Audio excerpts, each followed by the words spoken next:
सुबह ठीक 9:30 बजे का समय था और बेंगलुरु के एक विशाल ऑफिस के सामने लग्जरी कारों की कतार खड़ी थी। कारों के दरवाजे खुलते ही लोग उतरते थे, जिनके कपड़ों में सूट, टाई और चमकते जूते थे। हर किसी के चेहरे पर तेजी से आगे बढ़ने और सफल होने की तीव्र इच्छा साफ दिख रही थी। उसी भीड़ में एक युवक बहुत शांत कदमों से चलकर ऑफिस के मुख्य गेट की ओर बढ़ रहा था। उसके कंधे पर एक पुराना बैग लटका था। कपड़े हल्के से सिकुड़े हुए थे और जूते इतने घिसे हुए कि लगता था कई सालों से चलते आ रहा है। उसका नाम था राहुल। कोई भी उसकी ओर ध्यान नहीं देता था, क्योंकि सबकी नजर में वह एक साधारण कर्मचारी था। लेकिन असल में राहुल साधारण नहीं था। वह उस कंपनी का असली वारिस और भविष्य का मालिक था। विदेश में पढ़ाई पूरी करके वह हाल ही में भारत लौटा था और एक बड़ी कंपनी में इंटर्नशिप भी कर चुका था।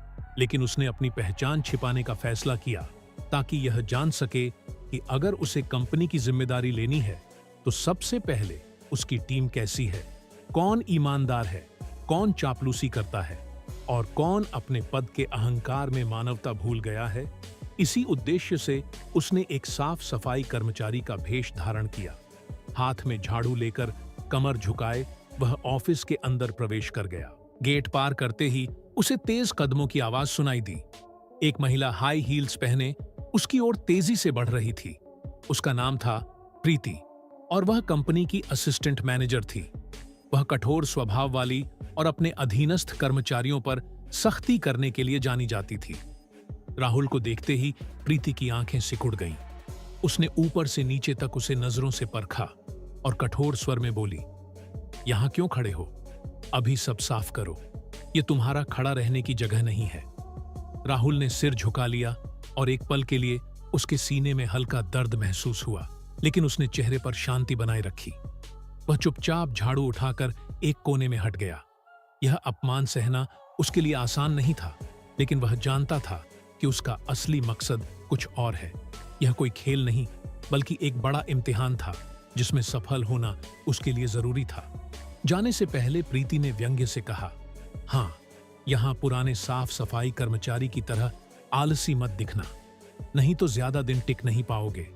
उसकी बात सुनकर आसपास के कुछ कर्मचारी मुस्कुरा उठे। कुछ चुपके से हंसे और कुछ अपनी फाइल से मुंह छिपाकर चले गए। किसी ने भी यह नहीं सोचा कि जिसे वे साधारण साफ सफाई कर्मचारी समझ रहे हैं, कल वही उनके भाग्य का फैसला करेगा। राहुल ने झाड़ू से फर्श पर एक निशान बनाया और मन ही मन प्रतिज्ञा की कि वह सब कुछ देखेगा, सब कुछ सहन करेगा और सही समय पर सच्चाई सबके सामने लाएगा। खाने के समय का माहौल रोज की तरह हलचल से भरा था। कुछ कर्मचारी जोर जोर से हंस रहे थे, कुछ हाथ में कॉफी का मग लेकर गपशप कर रहे थे। राहुल चुपचाप झाड़ू लेकर एक कोने में सफाई के काम में जुटा था। उसकी आंखें फर्श पर थीं, लेकिन कान हर बात सुन रहे थे। अचानक एक महिला जोर से हंसकर इशारा करके बोली, "अरे देखो, नया साफ सफाई कर्मचारी एकदम देहाती लग रहा है। लगता है जिंदगी में पहली बार किसी बड़े ऑफिस में आया है।" उसके पास बैठी एक और लड़की तुरंत बोली, "हाँ, लगता है लिफ्ट का बटन दबाना भी नहीं जानता।" उनके साथ बैठे एक और कर्मचारी ने और अपमान जोड़ते हुए कहा, "कल फिर से हमारे साथ कैंटीन में खाना मांगने ना आना।" सबकी हंसी एक साथ गूंज उठी। माहौल में घृणा और अहंकार की गंध फैल गई, लेकिन राहुल ने सिर नहीं उठाया। उसके होठों पर एक हल्की मुस्कान थी। वह मन ही मन सबके चेहरे याद कर रहा था। वह जानता था कि ऐसे पल ही असली परीक्षा है, जहां इंसान का चरित्र समझ में आता है। वह सबके असली रूप को मन में उतार रहा था। कुछ देर बाद सब अपनी हंसी और कॉफी का मग खत्म करके खाने के कमरे से चले गए। राहुल अभी भी सफाई के काम में लगा था। उसके अंदर कहीं गुस्से की चिंगारी जल रही थी, लेकिन उसने अपने मन को शांत किया। वह जानता था कि अगर वह भावुक हो गया तो उसकी पूरी योजना बर्बाद हो जाएगी। उसे धैर्य और समझदारी से आगे बढ़ना होगा। सायंकाल ढल रहा था। ऑफिस के बाहर एक चमकदार लग्जरी कार रुकी। राहुल ने दूर से देखा कि प्रीति फोन पर बात करते हुए कार में सवार हो रही थी। उसके चेहरे पर अहंकार और दिखावे की झलक साफ थी। उसकी फोन पर कही बात राहुल के कानों तक पहुंची। "हाँ हनी, आज रात मुझे किसी 5 स्टार रेस्टोरेंट में ले जाओ। किसी सस्ते कैफे में मैं नहीं जा सकती। राहुल ने एक पल के लिए उस दृश्य को ध्यान से देखा, फिर आंखें नीचे कर ली। उसके मन में एक ही विचार आया कि यह अहंकार ज्यादा दिन नहीं चलेगा। सत्ता और पद हमेशा इंसान को नहीं बचा सकते। एक दिन सच्चाई सबके सामने आएगी। राहुल शांत कदमों से ऑफिस से बाहर निकल गया। सायंकाल की ठंडी हवा उसके थके शरीर को छू गई, लेकिन उसकी आंखों में एक दृढ़ संकल्प की चमक थी। यह एक लंबे खेल की शुरुआत थी, जहां हर झूठ, हर अहंकार और हर अन्याय का पर्दाफाश होना था। फर्श अभी भी गीला था। अचानक प्रीति की कठोर आवाज गूंजी, यह सफाई तुमने की है क्या? फर्श अभी भी गीला है। अगर कोई फिसलकर गिर गया तो क्या तुम्हारी बुद्धि में कुछ नहीं? राहुल ने सिर झुका लिया और चुपचाप फिर से फर्श साफ करने लगा। आसपास खड़े कुछ कर्मचारी एक दूसरे की ओर देखने लगे। किसी के मन में शायद थोड़ी सहानुभूति आई, लेकिन किसी ने मुंह खोलने की हिम्मत नहीं की। उन्हें पता था कि प्रीति के सामने बोलना मतलब अपनी मुसीबत बुलाना है। सब ने आंखें हटाकर अपने काम में लग गए। इन दिनों राहुल की मुलाकात हुई एक पुराने साफ सफाई कर्मचारी विजय से। विजय कई सालों से कंपनी में काम कर रहा था। वह एक साधारण और सीधा इंसान था, कम बोलता था, लेकिन उसका मन बहुत साफ था। वह हमेशा कड़ी मेहनत करता था और किसी से झगड़ा नहीं करता था। कर्मचारी अक्सर उसका मजाक उड़ाते थे। कोई उसे बूढ़ा साफ सफाई कर्मचारी कहता, कोई उसके कपड़ों पर तंज कसता, लेकिन विजय कभी कुछ मन में नहीं रखता था। राहुल ने विजय में एक अलग तरह की चमक देखी। वह उसके साथ काम करते हुए पूछा, भाई, आप इतने सालों से यहां हैं, लोग जब इस तरह अपमान करते हैं तो आपको बुरा नहीं लगता? विजय हंसकर बोला, सम्मान ऊपर से मिलता है। जो आज हंस रहे हैं कल भूल जाएंगे, लेकिन अगर हम अपना काम ईमानदारी से करें तो मन शांत रहता है। ये शब्द राहुल के मन को छू गए। उसने महसूस किया कि यह इंसान शारीरिक रूप से कमजोर दिखता हो, लेकिन असल में सबसे मजबूत है। खाने के समय विजय अक्सर अपनी रोटी बांट देता था। एक दिन उसने राहुल को आधी रोटी देकर कहा, ले बेटा, तुम भी खा लो, मैं तो अकेला हूं, मेरा चल जाता है। तुम जवान हो, तुम्हें ज्यादा ताकत चाहिए। राहुल की आंखों में हल्का पानी आ गया। उसने मन ही मन सोचा कि अगर कंपनी में किसी को सबसे पहले न्याय मिलना चाहिए तो वह विजय है। वह विजय के चरित्र की मजबूती और मन की कोमलता का कायल हो गया। उसी पल राहुल ने अपने आप से वादा किया कि वह एक दिन न सिर्फ विजय बल्कि हर उस इंसान के हक को लौटाएगा जिसे यहां सालों से दबाया गया है। लेकिन वह जानता था कि अभी वक्त नहीं आया। उसे और बहुत कुछ सहना होगा और सही मौके की प्रतीक्षा करनी होगी।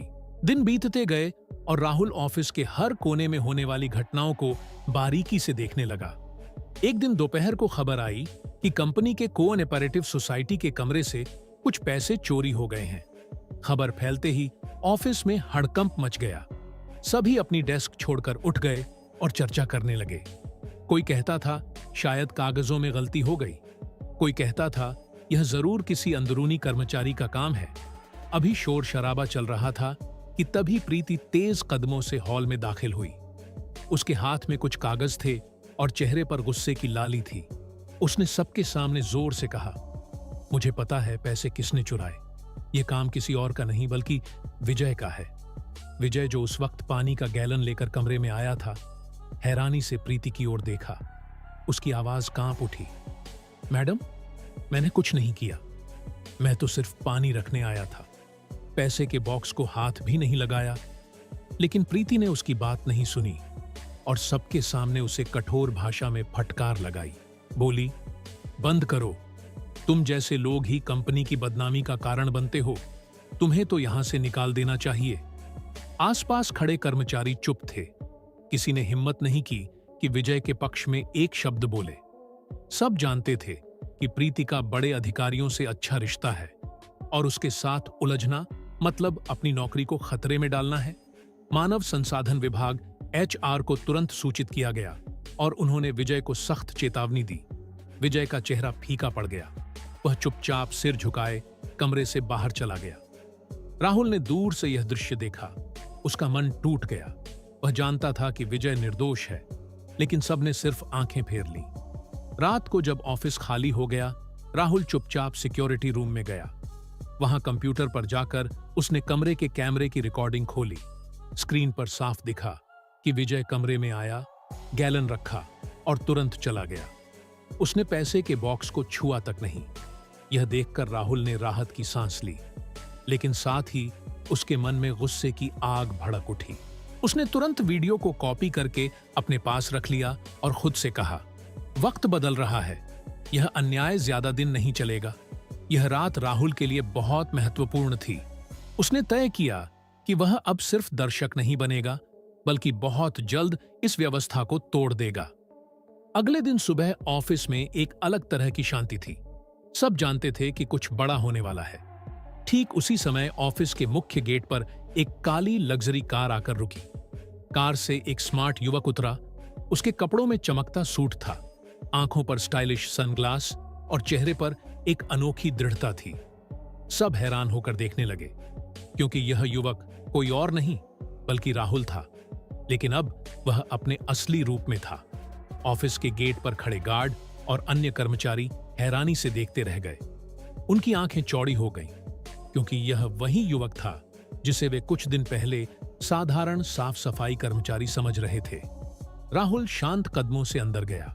उसके साथ उसका पर्सनल असिस्टेंट भी था, जो हाथ में एक फाइल लिए तेजी से उसके पीछे चल रहा था। वे दोनों मीटिंग हॉल की ओर बढ़ गए। वह हॉल जहां कंपनी की सभी बड़ी मीटिंग होती थी, और आज वहां सबके लिए एक खास मीटिंग बुलाई गई थी। मीटिंग हॉल में सब एक एक करके दाखिल होने लगे। प्रीति एक बड़ी मुस्कान के साथ राहुल का स्वागत करने के लिए आगे बढ़ी, लेकिन वह अभी भी राहुल को नहीं पहचान पाई। उसने सोचा कि शायद यह कोई बड़ा निवेशक या विदेशी मेहमान है। प्रीति बोली, सर, मेरा नाम प्रीति है, मैं असिस्टेंट मैनेजर हूं, आपको इस कंपनी में स्वागत है। राहुल ने उसकी ओर देखकर हल्की मुस्कान दी। वह मुस्कान प्रीति के लिए अपरिचित थी, लेकिन उसमें एक मौन व्यंग्य था। राहुल ने शांत स्वर में कहा, धन्यवाद प्रीति, लेकिन तुम्हें अपनी पहचान बताने की जरूरत नहीं, मैं सब जानता हूं। प्रीति हैरान होकर देखती रह गई। उसी पल राहुल ने अपने असिस्टेंट को इशारा करके कहा, अब मीटिंग शुरू करें। सभागार की शुरुआत में राहुल ने एक बड़ा स्क्रीन ऑन किया। स्क्रीन पर वह सीसीटीवी फुटेज चलने लगा, जिसमें विजय पर झूठा चोरी का आरोप लगाया गया था। सब हैरान होकर देखते रहे कि प्रीति ने कैसे एक निहत्थे इंसान को सबके सामने अपमानित किया। फुटेज में साफ दिखा कि विजय सिर्फ पानी का गैलन रखकर चला गया था और उसने पैसे के बॉक्स को छुआ तक नहीं। वीडियो खत्म होने पर हॉल में सन्नाटा छा गया।